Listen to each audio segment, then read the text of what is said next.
这个香肠是毛主席去安阳的时候拍的香肠。Though the Cultural Revolution was by no means in the distant past, the details of the revolution elude the youngsters in China today. Since childhood, my grandfather's collection of Mao badges, which were ubiquitous in China during the Cultural Revolution, have lured me. I decided to use Mao badges as a medium to explore the hidden story of the revolution. Zhu Changfu is one of China's best-known Mao badge collector who owns over 30,000 pieces dated from 1940s to 1970s. His collection was a great help to my investigation. Through the interviews and researching process, it appeared to me that the cultural tragedy was a direct consequence of the triumph of Mao Zedong's personality cult.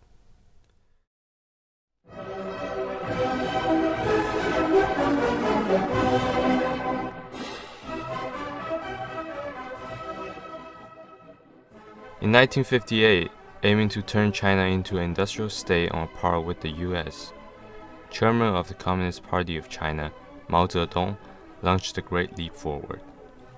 Unexpectedly, the rapid industrialization and radical collectivization caused serious socio-economic problems, which threatened Mao's overall legitimacy. In order to reassert his authority over the party and revive the communist spirit, in 1966, Chairman Mao again launched a grand-scale movement, the Cultural Revolution.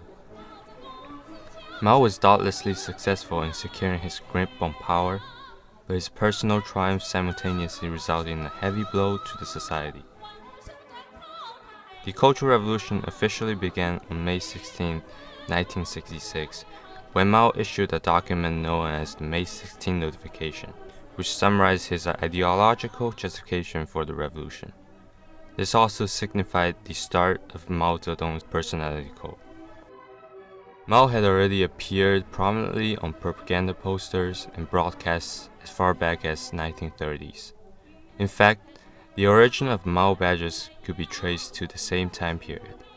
有几个小同志啊，为了对毛主席的崇敬，他就把那个牙膏呢，把它挤掉，把那个牙膏皮用一个小铁砂，把它用火把它融化下来，用一个石膏的模子把它雕成毛主席像，把那个倒到里面。 This immediately attracted others to follow suit and became a trend as soldiers regarded doing so as a way to show their respect for Chairman Mao.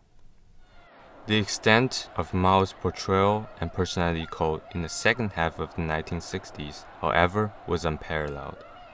Under the command of General Ling Biao, the People's Liberation Army was heavily employed to bolster the personality cult around Mao by producing artworks that would contribute to the construction of Mao's godlike image.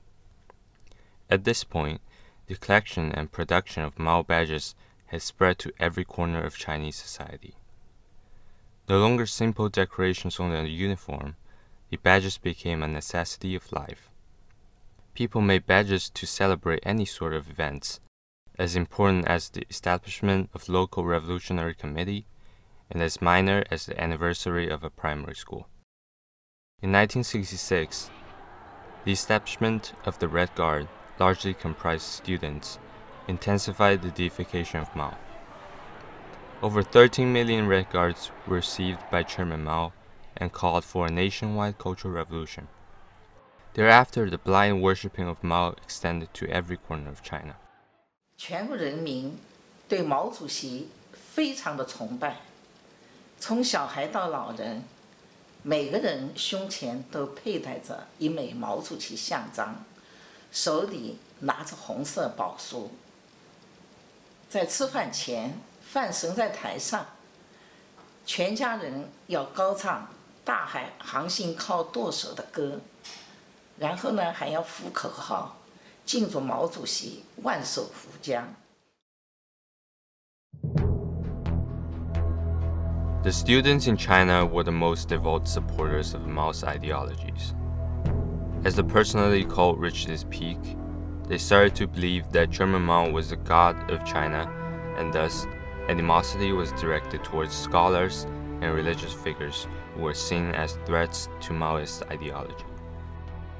The deification of Mao finally led to this cultural tragedy of exterminating the four odes, which denotes old customs, old culture, old habits, and old ideas.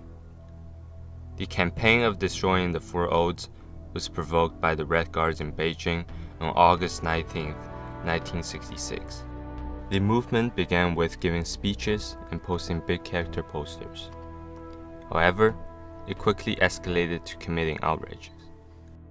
Many elderly people and intellectuals were physically abused by Team Red Guards, and many died. In later stages followed tremendous cultural destruction.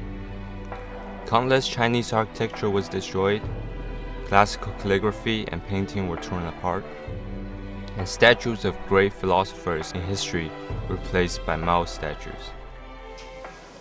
这个事体大概是2020年底的事体。小伙呢一过节走市场，打出枪，完呢烧入迷信，办施酒啊。我股红卫兵小将呢也勾进起来，直接到天宁市去，拿搿个坟墓啊，千年个古刹，小步扎了，把个菩萨个头嘛拉下来，身体嘛塞一靠了。 In less than 10 years, important historical sites such as the statue of Yongle Emperor of Ming Dynasty, the cemetery of Confucius, and the remains of the 8th century Buddhist monk Huineng were all attacked by the Red Guards, causing irreparable destruction. While traditional culture was on the line, the production of badges, however, skyrocketed. The material of badges also improved, from paper, plastic, to glass and porcelain. By 1968, the badges were mostly made of high-strength aluminum for aviation. There were over 1.2 billion Mao badges in China, according to incomplete statistics. 300,000 tons of aluminum were used, equivalent to half of the annual aluminum production of the United States in 2017. 到玻璃里去都是拿两只去混去，好比江苏人拿多少两只，可能在玻璃里混，那时候都要计划呢，混了一点铝回来做现场。以后主席知道这个事情，花费了大量年纪的铝，他说不搞个人崇拜，不准搞个人崇拜，还我飞机。到最后，群众会现在来说不做了不完美，现场。 The worship of Mao also seemed to decrease as the number of badges decreased. Although the triumph of Mao's personality cult along with the Chinese Cultural Revolution quickly ended in the 1970s, the tragedy of traditional Chinese culture can never be retrieved. Victor Hugo once remarked, "What is history? An echo of the past in the future, a reflex from the future on the past." In a world of rising nationalism and populism, certain political leaders across the globe are also dangerously fostering their cult of personality. History of Cultural Revolution warned us that the triumph of personality cult could always lead to the tragedy of a nation.